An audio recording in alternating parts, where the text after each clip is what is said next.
best world edit. Let's go. Now I'm going to go through on how to create the world with this world edit on. So let's go ahead and create a new world like this. And we're just going to simply make this creative just for the ease of use.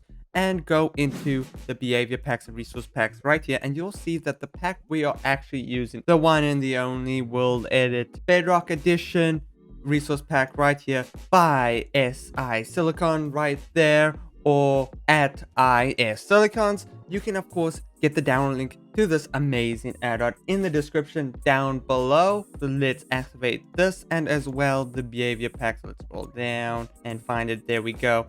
And now the experimental gameplay features that you need to enable are only two, and that's holiday creative features and beta APIs. So with that enabled, hop into the world. And you've made it this far in the video, why don't you check out how to join our server?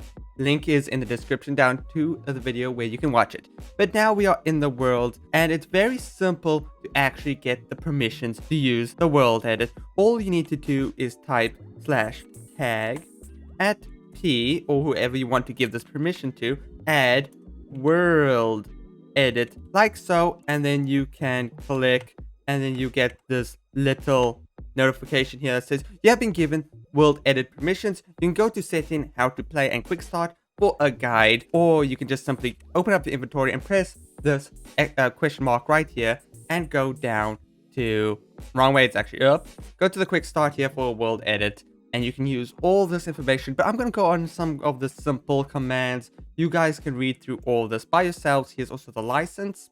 So there you go.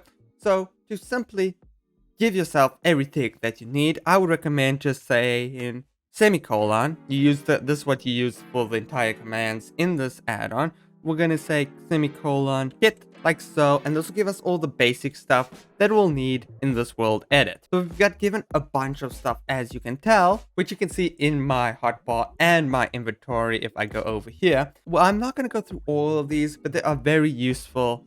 So let's just go cover a bit. Starting off with the wand here. This is basically the tool for everything.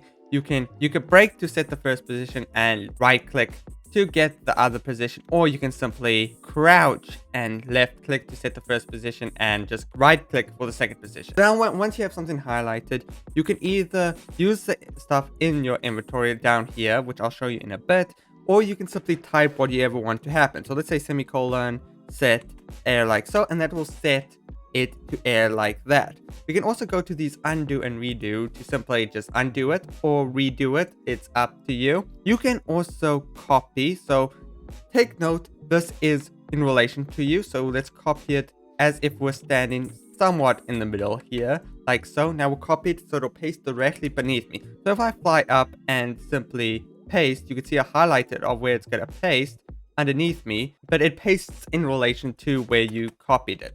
So if I were to copy this like this, like over here, you could see that it's pasting far away from where I am. Same thing with the cut one, it just simply cuts it out of existence, and then you can paste it beneath you or wherever you were in relation to it. And of course, the undo and redo does indeed work. Now just move on, you have quick world edit settings, which you can go over. I'm not going to cover too much on it. You guys can play around with the mask picker and the pattern picker. I have gone in depth a bit in other videos on this. I'm not covering it today because I'm just going to keep this as short as possible. But simply you have all these rotation and tools things. So if we were to quickly paste that blocks we copied over here and use this flip, it simply just flips it around. As you can see, that one dirt block is changing directions.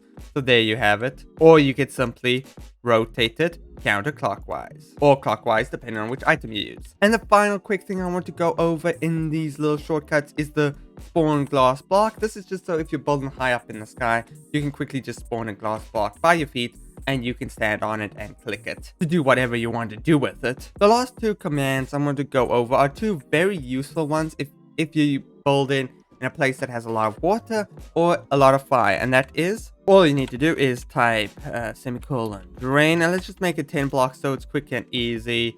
And as you can see, it does a 10 block radius and it has drained that water. Now of course, if you do bigger areas, it might take a longer time to carry through that command, so take that into consideration. But finally, let's just grab ourselves a flint and steel over here So the next command I just want to show you quickly is the extinguish command. So we have this tree that's burning, nearly done here. So if we just say semicolon EX for extinguish and say 10 blocks, that will do a 10 block radius removing all the fire. So it's a very useful command if you have a little accident and light all the trees on fire. But there you have it, that's the best world edit there is. Now of course I didn't cover everything you can do in this amazing add-on, but you guys can check it out. Or if you do want me to do an in-depth video, leave a like and comment down stating why you want me to do it. But other than that, I hope you did enjoy. Leave a like, comment and subscribe, and I'll see ya.